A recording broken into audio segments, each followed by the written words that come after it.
Ya estamos aquí un día más. Hoy, Dolores, te vengo a contar una cosa que quizás no le guste a muchas de las personas que nos escuchan, que es que el calor mata. Literalmente. Literalmente, es peligroso. Venimos de comentar un informe, ¿no?, que ha sacado los datos ya del 2023, en el que se habla del verano desde mayo hasta finales de septiembre, porque ya sabemos que el verano meteorológico realmente empieza en mayo el año pasado, ¿no? Por ejemplo, que hizo muchísimo calor, empezó muy pronto y terminó muy tarde. Pero realmente el verano empieza el 21 de junio, que lo tenemos aquí ya a las puertas. ¿Qué pasa? ¿Qué dice este estudio? Que murieron más de 3.000 personas, hubo 4 olas de calor y esto nos afecta y más si no tenemos las casas bien acondicionadas, ¿no? Y de esto vamos a hablar hoy. Efectivamente, hoy nos vamos a dedicar a ese temido calor que llega y que llega con cada vez más intensidad y que, como dices, puede llegar literalmente a matarnos. Y cómo podemos acondicionar nuestras viviendas para evitar esos efectos no deseados. Lo vamos a hacer además muy bien acompañados, así que os invitamos a todos y a todas a que os quedéis un ratito escuchándonos, porque aprenderéis sin duda lecciones muy importantes sobre cómo vivir mejor en nuestra casa. Yo soy Dolores Huerta, soy directora general de Green Building Council España, la asociación referente de edificación sostenible en nuestro país. Y yo soy Ana Rodríguez, consultora en sostenibilidad en Grup Carles de Ingeniería y Sostenibilidad. Y esto es nuestro podcast Aquí sí hay quien viva. Así que, sin más, vamos a pasar a... Hoy tenemos una invitada muy especial. Para mí es muy especial porque es una compañera desde hace ya casi 15 años, no sé sumar, pero mucho, aquí en Green Building Council. Ella es una gran experta en arquitectura bioclimática, pero también en indicadores de sostenibilidad, en cómo medir y cómo evaluar lo que es la edificación sostenible. Y yo quería invitarla a pasar este ratito con nosotros y a que nos cuente muchas cosas, porque desde los últimos 15 años yo creo que han sido infinitud los momentos de conversación formal o informal, aprendiendo de lo mucho que ella sabe de arquitectura sostenible. Así que sin más, vamos a invitar a nuestra querida Paula Rivas, responsable de certificación durante muchos años en GBC España, miembro de todo el equipo de desarrollo de proyectos y de contenidos de nuestra asociación. Bueno, pues bienvenida, Paula, y muchísimas gracias por acompañarnos esta mañana de preverano para prepararnos al calor que viene de verdad y que nos espera. Vamos a intentar entre todos mejorar las condiciones de vida en nuestras viviendas y vamos a empezar entendiendo cuál es el problema del calor, por qué nos afecta tanto, de qué manera y por qué nuestras casas están o no están preparadas para ese calor. Buena pregunta, podemos estar aquí una semana. Muchas gracias a las dos por estar aquí en este sitio tan confortable. ¿Por qué nos afecta el calor? Yo creo que casi todos lo sabemos un poco, ¿no? Dormimos fatal, no nos concentramos, estamos cansados, no hacemos bien la digestión, respiramos mal, en fin, todo nuestro cuerpo todo mal. Se ve afectado, efectivamente. ¿Por qué? Porque nuestro cuerpo necesita estar en unas temperaturas adecuadas, que rondan los 37 grados, una cosa así, la temperatura interna, que no es la que nos tomamos así en las axilas con el termómetro. Cuando esa temperatura se desregula, pues nuestro cuerpo empieza a funcionar mal. Y esos son problemas de salud. Problemas de salud sobre todo en los niños pequeños, en las personas muy mayores, en las personas que tienen cualquier afección, que no tienen su cuerpo bien regulado. Entonces nos afecta, por eso tenemos que protegernos del calor. Es más fácil, el frío mata también, pero de otra forma. Es distinta y es más fácil protegerse del frío. El calor tiene sus complicaciones, que hablaremos hoy de ellas. Bueno. Exacto, porque hablábamos antes del informe que hablaba de las muertes que había habido por excesos de calor, que no todas son por golpe de calor. ¿Qué diferencia hay? Bueno, los golpes de calor se producen cuando esta temperatura interna que tenemos supera los 40 grados. Como todos los objetos, nosotros nos regulamos. El calor es un intercambio con todo lo que tenemos alrededor. Si tenemos un vaso de agua fría y cogemos las manos se nos enfrían. Si este vaso fuera de té y estuviera calentito, las manos se nos calientan. Pues todo ese calor va penetrando en nuestro cuerpo y va cambiándolo.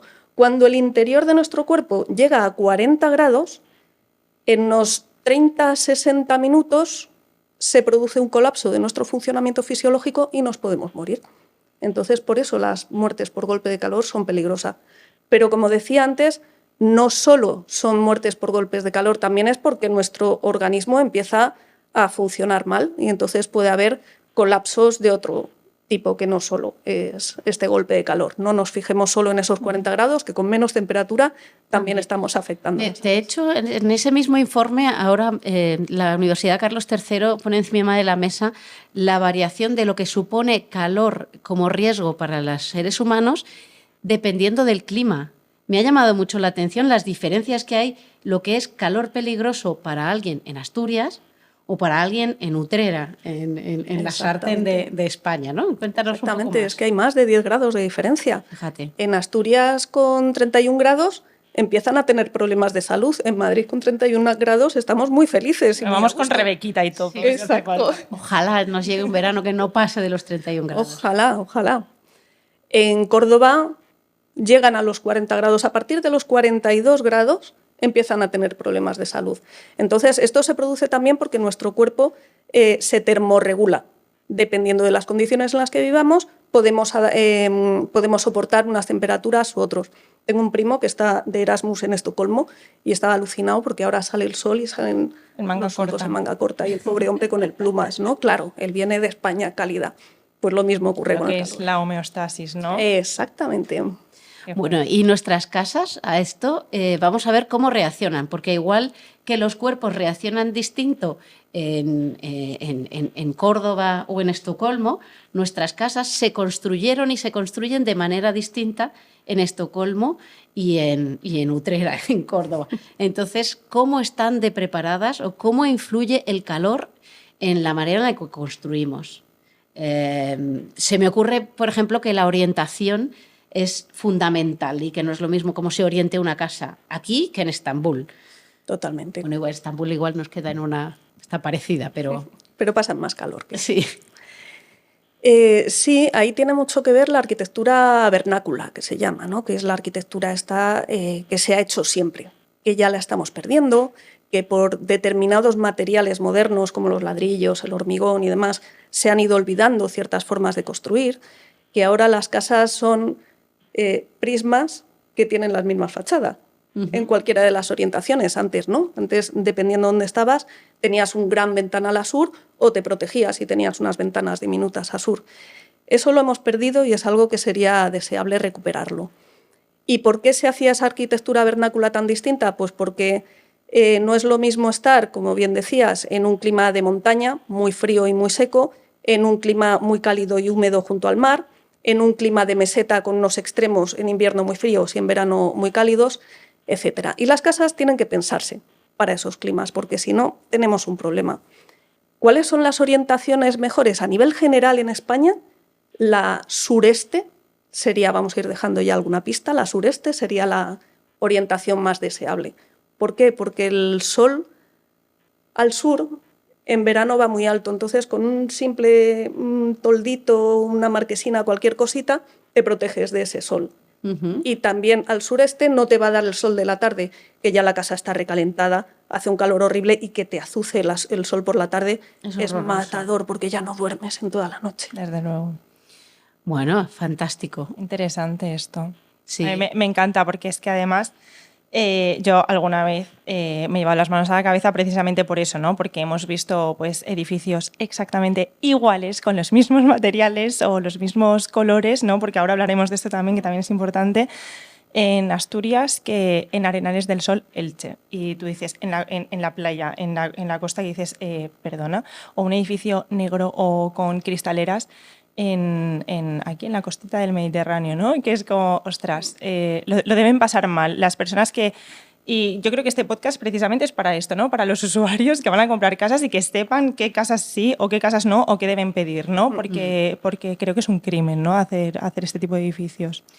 Otra de las cosas que influye muchísimo en el diseño y en el comportamiento al calor de un edificio es la ventilación, Qué importante. El otro día hablábamos de la ventilación por la calidad del aire. Hoy vamos a hablar de la ventilación como factor para ayudarnos a termorregularnos o a estar en confort.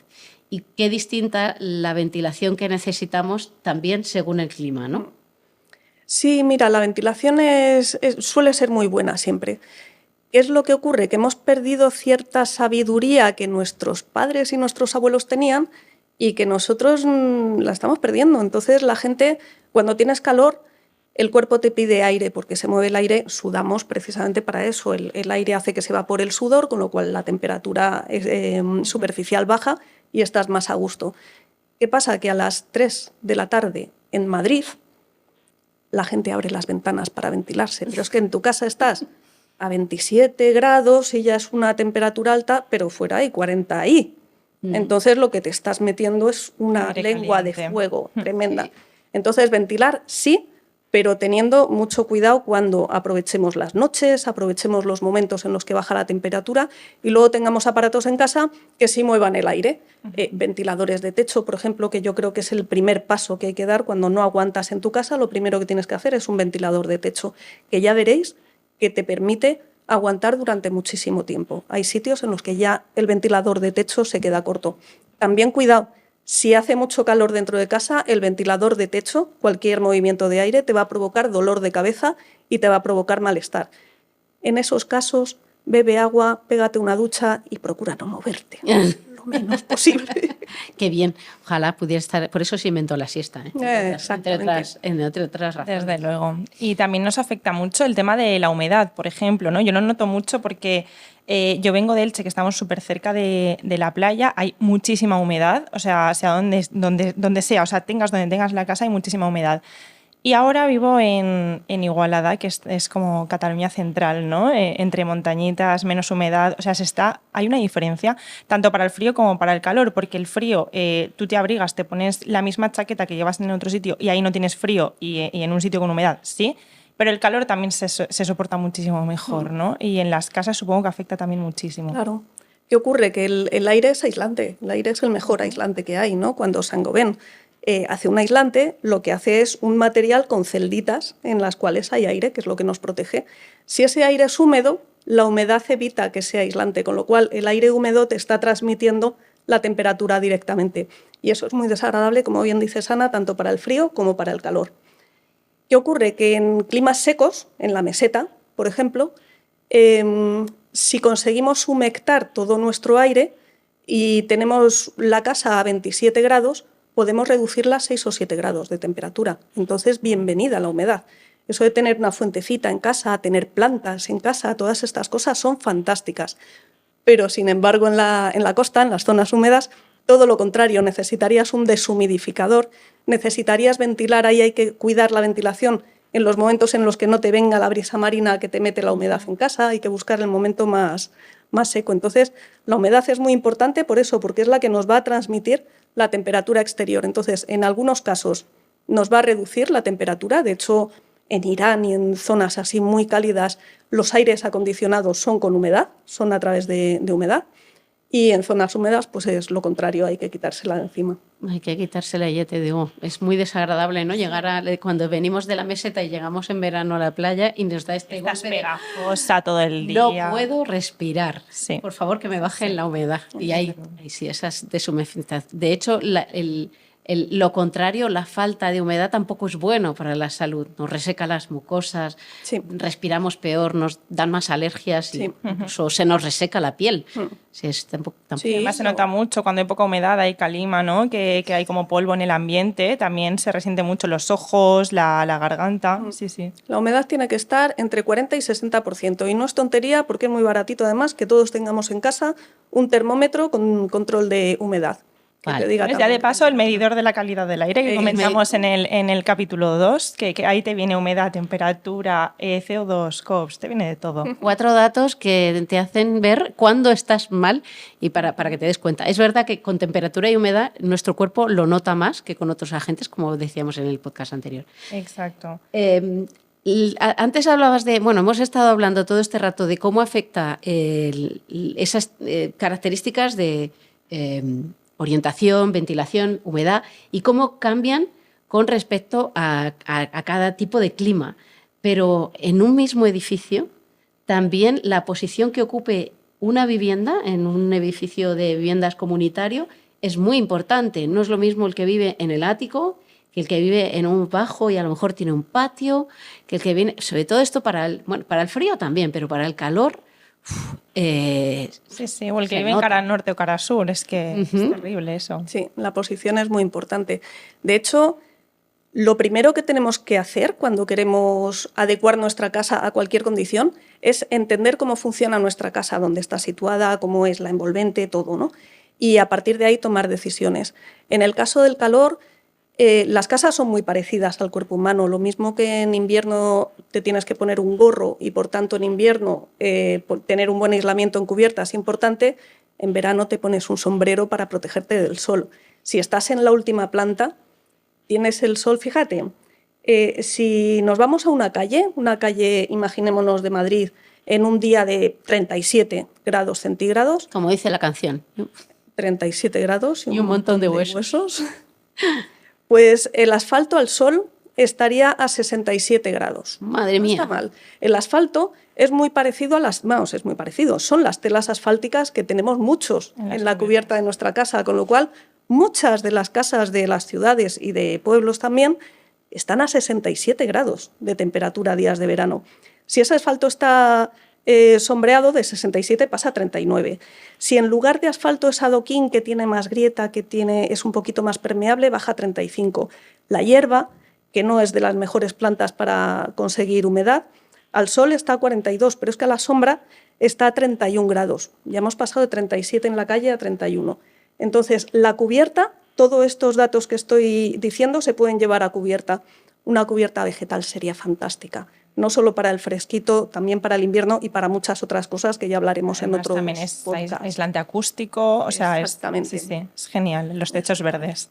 Entonces, nuestra casa, el mayor espesor de aislamiento en la cubierta, el doble Siempre. del que tienes en las fachadas, tranquilamente. Y más para el calor. Y más para el calor, ¿sabes? Si vives en la planta baja, estás de enhorabuena, aprovéchalo porque ahí te está dando todo el fresquito del suelo. Quita todas esas alfombras que pones en invierno para protegerte de ese fresquito, fuera todas las alfombras y pies desnudos sobre el suelo, que vas a aprovechar ese frescor. Pues fantástico. Me encantan todos estos, porque hay consejos de todo tipo. Los hay que no cuestan dinero. Guardar las alfombras no cuesta dinero. Y es una cosa muy intuitiva, pero a veces es que, como decía antes Paula, se nos está olvidando el conocimiento intuitivo de cómo luchar contra el calor. Exacto. Parece que ya solo sabemos darle a un botón, que luego hablaremos de ese botón y de cuándo darle, que también es necesario. Sí. Yo creo que hemos hablado un poco de la situación, de cómo son las casas y cómo se comportan en verano con altas temperaturas. Y ahora ya has ido dando algún tip de alguna solución, pero ahora yo creo que las soluciones lo podemos estructurar, ¿no? Como bien dice Dolores, con pues las que no nos cuestan absolutamente nada, las que podemos hacer una pequeñita inversión y ya pues las más grandes que son recomendables, pero bueno, yo creo que con la primera y la segunda ya podemos hacer mucho. Hemos hablado antes de ventilación, ¿vale? Pero para que las personas que nos están escuchando sepan exactamente cómo ventilar la casa, ¿no? ¿A qué horas exactamente o qué es eso de la ventilación cruzada, ¿no? ¿Y qué tips les podríamos dar que son gratis totalmente y que podríamos conseguir con la ventilación? Vale. Voy a extenderlo un poco más, Vale. ¿me dejas? Mejor. Hablar no solo de ventilación, sino vamos a dar así unas ideas. Con unas inversiones mínimas, incluso muchas veces gratis, protegernos del sol. Ya tenemos casi todos en las casas persianas, ¿no? Pues bajar las persianas cuando hay sol es fundamental. Sombreamiento. A veces poniendo pues eso, un toldito, una marquesina, cualquier cosa que nos proteja del sol, es una pequeña inversión y nos va a ayudar un montón. Cerrando a cal y canto las casas en verano durante el día, abriéndolas por la noche, siempre que no sean estas noches tropicales. Entonces, pues el verano pasado tuvimos muchas de esas. Sí. Ese es uno de los problemas, ¿no? De los que estamos notando cada vez más noches tropicales. Exacto. Cositas que ya hemos comentado, como tener plantitas en casa o tener fuentes de agua, este tipo de cosas. Y por supuesto, también ser responsable de uno mismo, no comerse un cocido en agosto, ¿no? La alimentación. A mí me encanta. Bueno, pero en verano. A mí también. Mira, yo me pongo el aire y me como el cocido tan a gusto. Esto es lo que no hay que hacer porque... Ya lo sé. Tienes que tener mucho cuidado porque el aire te puede provocar un corte de digestión comiéndote un cocido en verano. Ay, ya por Dios. Vamos a darle mejor al gazpacho. Ay, ya por Dios. Eso es. Comidas refrescantes, ligeras. Me gustan a mí unas lentejas, un cocido. Es que durante todo el año me encanta una fabada. Beber mucho agua. A lo mejor hay que cambiar el diseño de nuestra casa, la decoración. Y en invierno nos gusta mucho tener a lo mejor el sofá cubierto con una tela negra o roja, así que da calorcito, pues fuera en verano y vamos a colores fríos, blancos, azules, claritos, verdes, cosas como más refrescantes, ¿no? Y saber utilizar la casa, y luego ya entraríamos en, lo que estábamos hablando del aire acondicionado, es muy importante. Hay una cosa que muchos no sabemos o no sabéis, que es que la diferencia de temperatura entre el interior de la casa y el exterior no debería superar nunca los 15 grados centígrados. ¿Qué significa? Que si estamos a 40 grados en la calle, no debemos estar más frescos de... 40 menos 15... 25. 25. Eso de ponerse el aire acondicionado a 20 grados... Es un crimen. Es malísimo, porque sales a la calle y el golpe de calor que hemos explicado al principio, en lugar de tardar entre 30 y 60 minutos, a lo mejor tarda cuarto de hora o 20 minutos. Y te da ahí una hipotimia y te quedas caído en el suelo. Bueno, es que eso es otro tema, que yo creo que es que las personas, igual que hay gente que se pone en placas ¿no? solares, fotovoltaicas, y todo el día el aire encendido, y incluso con las ventanas abiertas, así como, a ver, no hace falta. O sea, lo suyo también es empezar a consumir menos y tener aire acondicionado, pues yo lo veo más como una situación de emergencia, de cuando estás en tu casa que te mueres, pues quizás sí, pero tenerlo todo el día puesto para estar fresquito, pues, o en las oficinas muchas veces, que yo en la oficina, ahora no, pero he estado en otras oficinas en las que pasaba frío en verano y me tenía que llevar mi jersey. Sí, es que yo creo que el sentido común debe mandar, y además el cuerpo, como decía antes Paula, el cuerpo se autorregula y tiene que pasar un poco de calor para acostumbrarse al calor. No puede ser que estemos todo el día como, y tiene que pasar un poco de frío para acostumbrarse a sobrellevar el frío en invierno. Pero con la posibilidad de tener aire acondicionado a 20 grados, pues parece que es que no le dejamos ni pasar un poquitito de calor. 27 grados. 27 es grados. La temperatura a la que deberíamos tener todos el aire acondicionado. Pues dar nuestro cuerpo a esos 27 grados. Tomemos nota, 27 grados. Cuando tengamos una discusión esto es muy típico en las oficinas. No, yo por lo menos a 23. Y ya es muchísimo. Sí.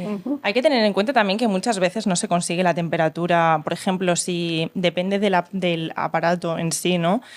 Y si en la sala hay muchísima gente o no, hay veces que por mucho que tú lo pongas a 27 no se consigue esa temperatura y a lo mejor estás a 32. Y quizás... Completamente. Estoy hablando de viviendas, porque luego están las cargas internas. Exacto. Cada uno somos una calefacción andante, los ordenadores son calefacciones andantes.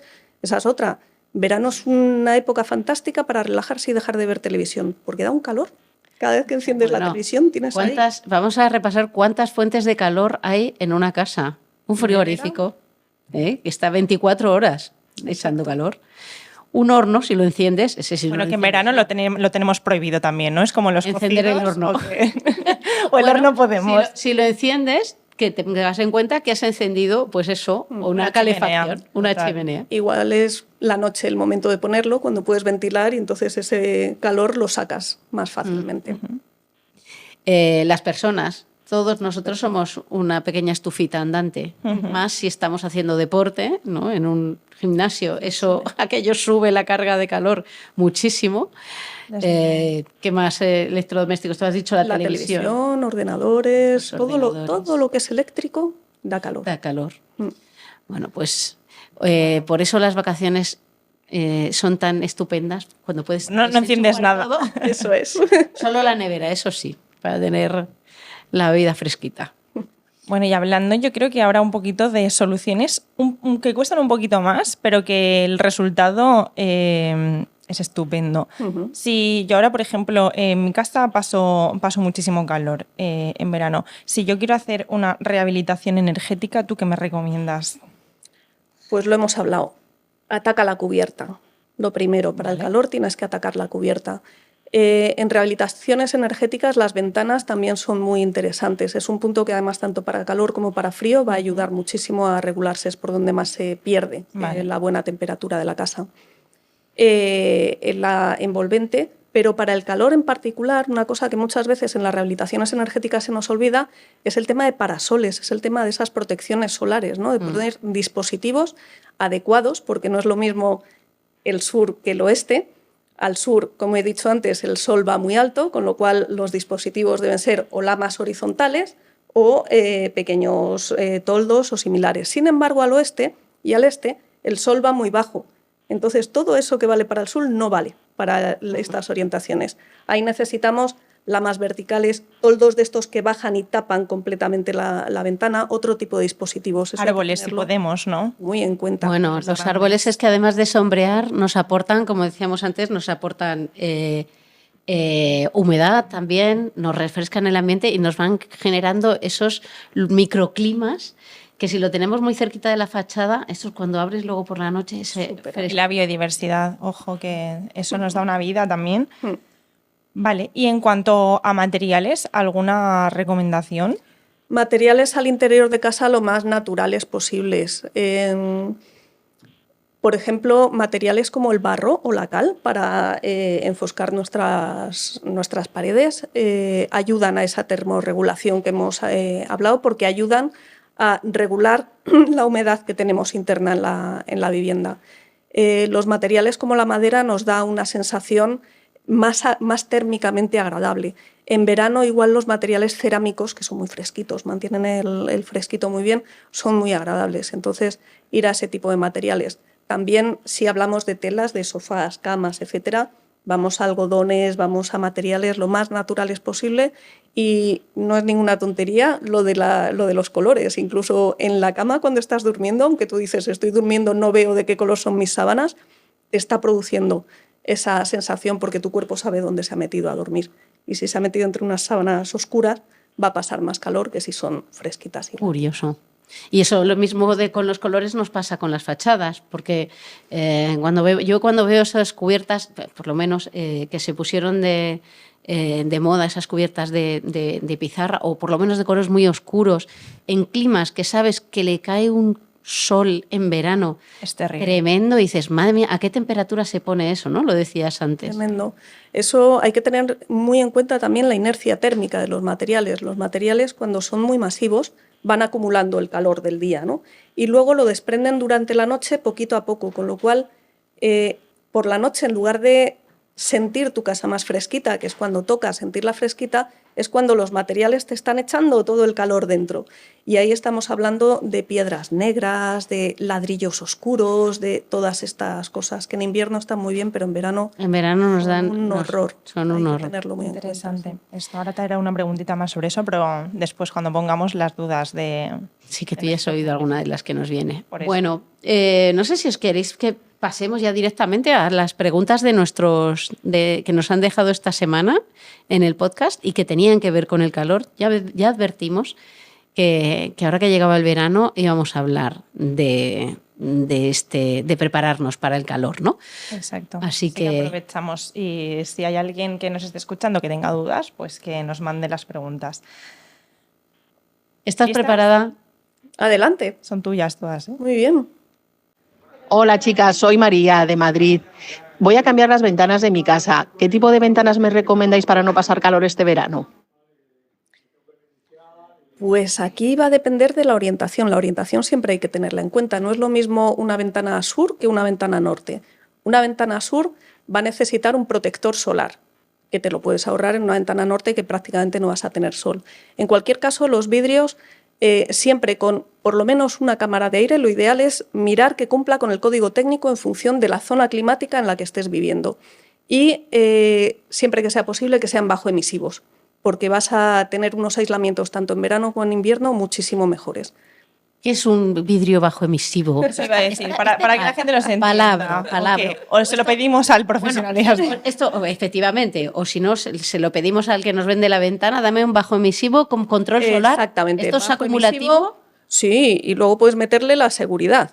Ajá. Los bajos emisivos, bueno, los vidrios en general, aparte de la lámina de vidrio, tienen una serie de láminas que son muy finitas y que les vas pegando encima y que van aportándole prestaciones. Entonces, unas son bajo emisivas, que evitan que se transmitan rápidamente, porque el vidrio es un material nada aislante, entonces enseguida pasa el calor o el frío al interior. Por eso se le mete una cámara de aire, como hemos dicho, el aire es aislante, pero si además de esa cámara de aire le metemos una lámina que evita esa emisividad, esa transmitancia del vidrio, pues va a funcionar mejor.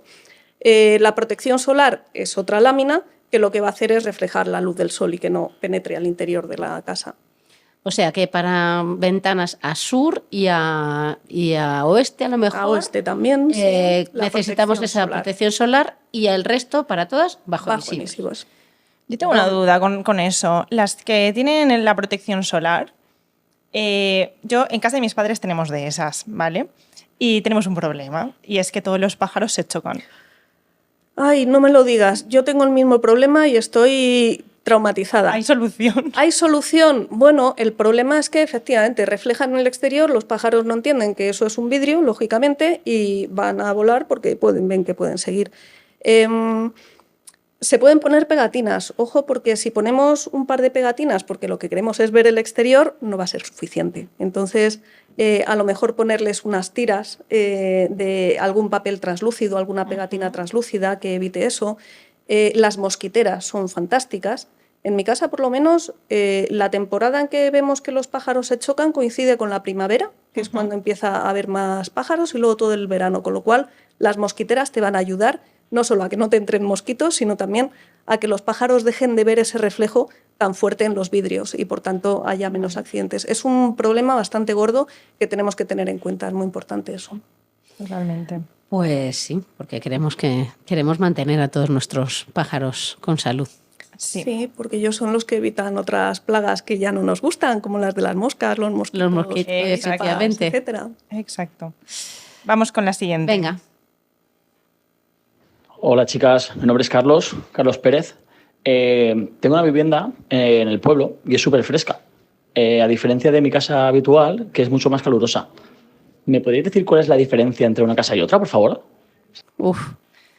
Pocos datos. Pocos datos. Es decir, la pregunta del millón. Vamos a ver qué podría tener esa casa, como decías antes, vernácula, seguramente de arquitectura tradicional. Exacto.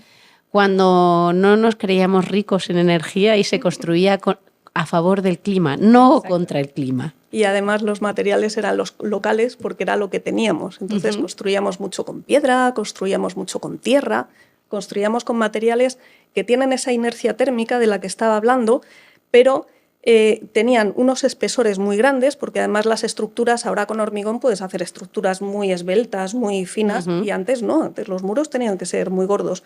Con lo cual costaba mucho que el calor fuera penetrando y se quedaba en los centímetros exteriores de la casa. Los interiores se mantenían fresquitos. Al final es el efecto cueva. Nosotros en verano, cuando entras en una cueva, llévate una rebequita. Exacto. Porque puedes cogerte un resfriado muy tonto, ¿no? Eso es lo que ocurre en las casas de pueblo. Las casas de pueblo, además, normalmente la planta baja está sobre suelo y no suele tener aislamiento en suelo. En invierno es fastidiado eso, en invierno no es agradable, pero en verano es una maravilla. En invierno lo suyo es irse a la planta alta si la tienes, ¿no? Eso hacíamos cuando yo era pequeña en mi casa. Hacíamos 2 mudanzas al año. En verano vivíamos en el piso de abajo y en invierno vivíamos en el piso de arriba. Bueno, y mudábamos todo, armarios, electrodomésticos, la cocina. Era un show aquello. ¡Ostras! Y yo siempre pensaba que iba a ser incapaz de vivir en el piso de arriba un mes de verano. Ahora lo hacemos, porque ya le hemos dado otro uso a la planta baja, y ahora lo hacemos sobre todo porque aislamos la cubierta, como has dicho antes. Era invivible vivir debajo de esa cubierta. Claro. Una vez aislada, bueno, hace calor, pero se vive bastante mejor. Al final, antes teníamos también más... El espacio no era tan caro. No era tan caro, Cuadrados. efectivamente. Entonces, muchas casas teníamos lo que yo llamo el palacio de invierno y el palacio de verano. Tal cual, ¿no? tal cual. Y esas mudanzas eran comunes. Sí, así es, así es. Qué fuerte. Entonces, materiales locales, a ser posible, a fachadas bien gorditas, ¿no? Efectivamente. Vale. Esa es la razón por la que las casas de pueblo funcionaban mejor o estaban pensadas para ese clima, seguramente. A lo mejor también tenía una casa muy bien orientada a los vientos de la zona. Que es lo que se hacía. También la gente sabía dónde vivía y decía, pues aquí a lo mejor no es la sureste que he dicho antes como muy genérica, a lo mejor no es la sureste. El viento que tiene nombre. Exactamente, es más sur o es un poquito más norte, eso depende. Y luego las ventanas no son como las de ahora, que las ventanas son iguales en todas las fachadas, sino que las ventanas a sur solían ser en climas cálidos más pequeñitas, más cerradas, entraba menos el sol, o si estás en Galicia, estos famosos miradores de Galicia, ¿no? Todos acristalados, que les dé bien el sol, que se calienten, y en invierno eso son una gozada, una maravilla. Qué interesante. Es que hay que aprender mucho de nuestros antepasados y de cómo construían. Pues recapitulamos ya, ¿no? Sí, si no hay más preguntas, vamos a ver. Yo creo que yo me quedo con 4 cosas, sobre todo. Lo primero, que tenemos que entender muy, muy bien cómo funciona nuestra casa. Y nuestra casa tiene mucho que ver su funcionamiento con el clima en el que está, con la posición, con cómo está orientada, con cómo está ventilada, con cómo funciona en respecto a la humedad, etcétera, etcétera. Y luego hemos visto un montón de tips para ayudarnos a pasar mejor el verano, ¿no? Desde los primeros que tienen que ver con nuestro comportamiento, nuestra dieta, nuestra vestimenta y cosas que apenas tienen un gasto, ¿no? Cambiar un toldo, quitar esas alfombras, utilizar colores claros, a esas pequeñas instalaciones, ¿no? Que plantar vegetación. Y luego esas obras mayores, que yo me quedo con la cubierta, ponte la boina. Totalmente, sí, sí.